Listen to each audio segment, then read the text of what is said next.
hope you don't mind me asking. Gentleman in the first row, white shirt, what's your name? Kyle, so nice to meet you. Glad we're friends now, right? Okay, it's time to get personal, since we all know each other. My first big move was in 3rd grade, when my family made the decision to move from one side of town to the next. I can tell you from my very accurate memory as an 8-year-old that I was not consulted about this move. This move meant a new home, a new set of schools, a new set of friends, but also new opportunities. This experience prepared me for when in 4th grade, my mom had to unexpectedly join my father in a neighboring state for a series of medical procedures that took much longer than anticipated. Our community rallied around us. Our friends and neighbors developed a schedule to shuttle my brother and I between different homes. We did not miss a single day of school. With this newfound confidence, after all, I had lived on my own, I informed my family at a dinner during 5th grade that I was going to be studying abroad that year in Paris, France. If you're wondering, all of this outfit choice is completely intentional. None of it is being worn ironically, especially the hot pink fanny pack, fashion and function. I returned to Paris in 7th grade, and when I turned 18, I made the decision to move across the country to Boston, Massachusetts to further pursue my education. When I got my first job as a world history teacher, I made the decision to stay. In the 15 years since, I have taken every opportunity I could get my hands on to travel to the places and cultures that I teach my students about. My story is a story of movement. In 2014, I was in Amman, Jordan, in a very unsuccessful attempt to learn conversational Arabic. Ana bidi batata jadida. I want a new potato. I don't know about you, but I have never come across a situation in English, let alone Arabic, when this phrase would have been helpful.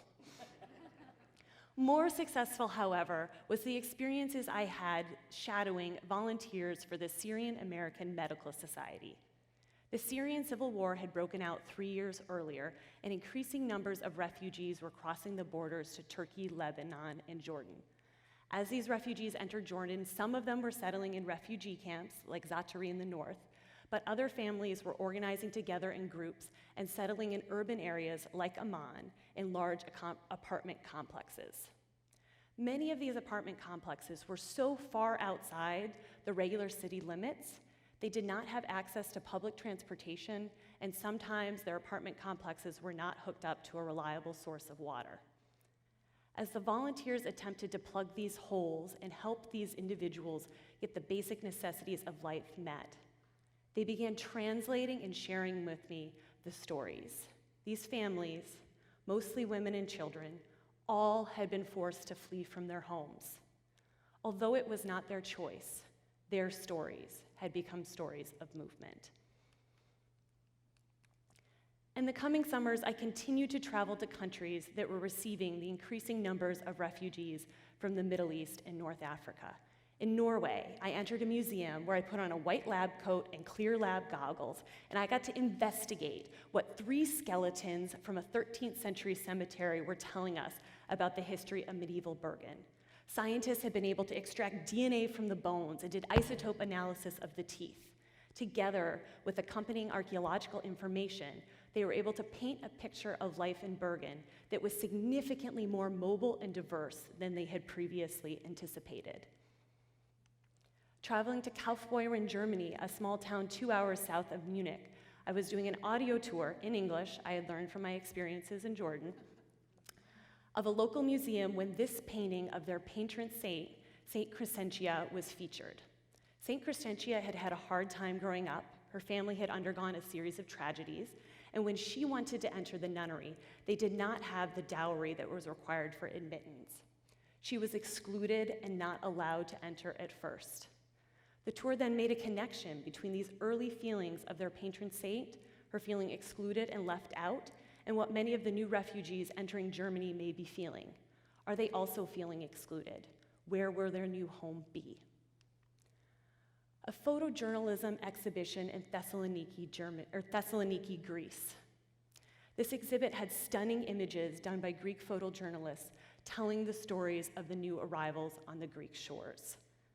While these images were incredibly compelling, what I found most interesting was the choices the curators had made in framing the exhibition for visitors.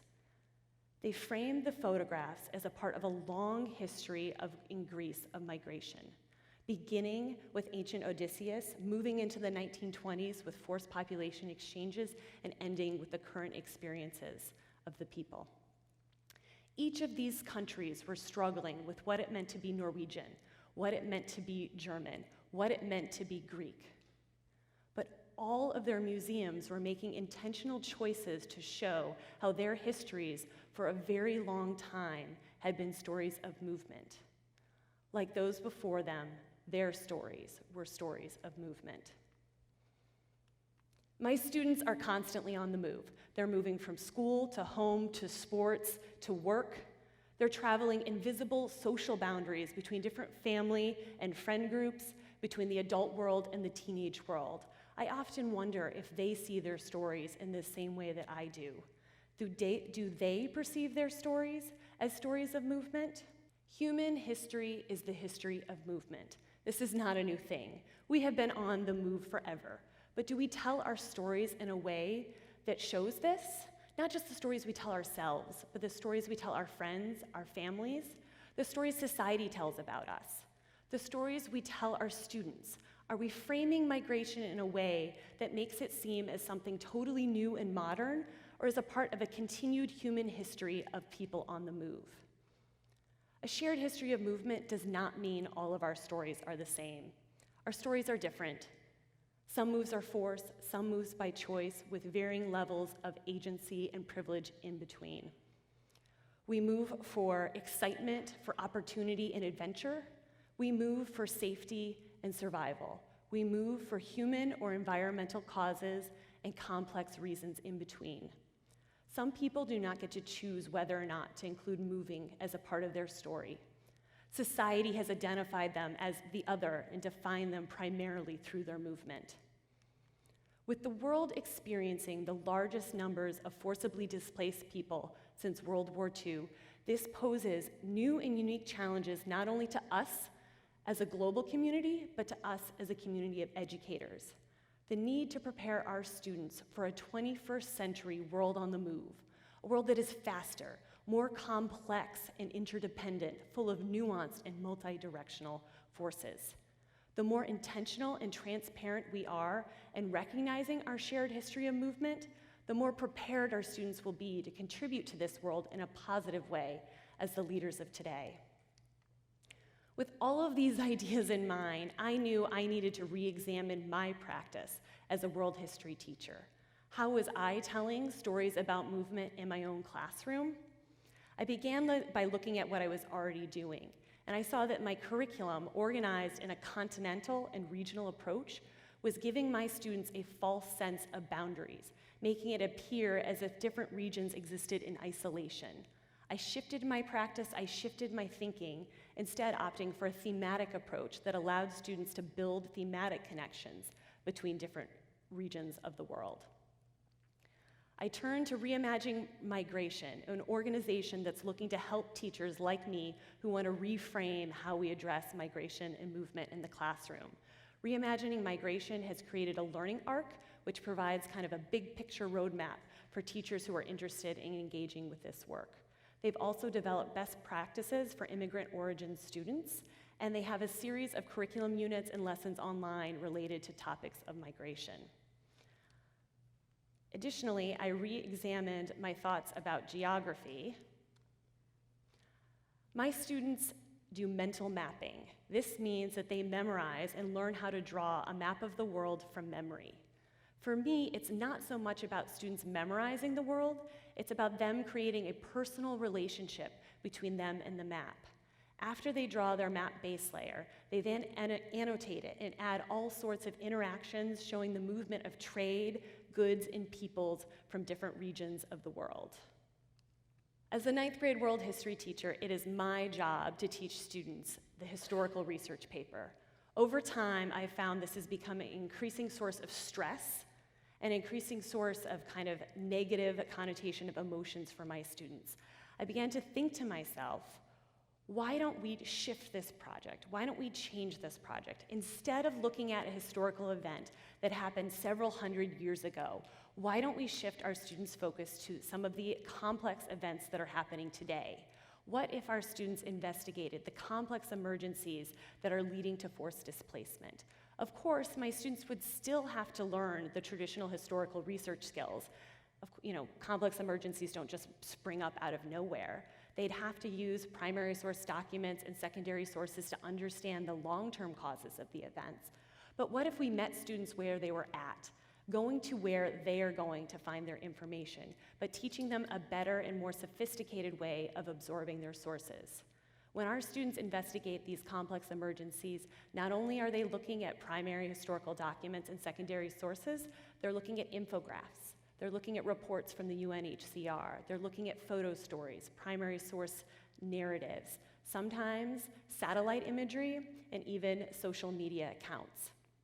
By teaching students to be media literate and understand where these sources are coming from, why they are being made, what their intention is, we help students use these skills in a way that they currently need. It gives them increased insight into a world that they need to understand that's happening around them.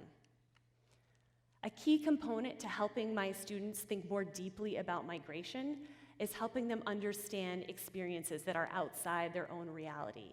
This question of how to best increase student empathy through discovery and exploration has led me to use increasing amounts of materials that are coming forward in the virtual reality and immersive technology fields.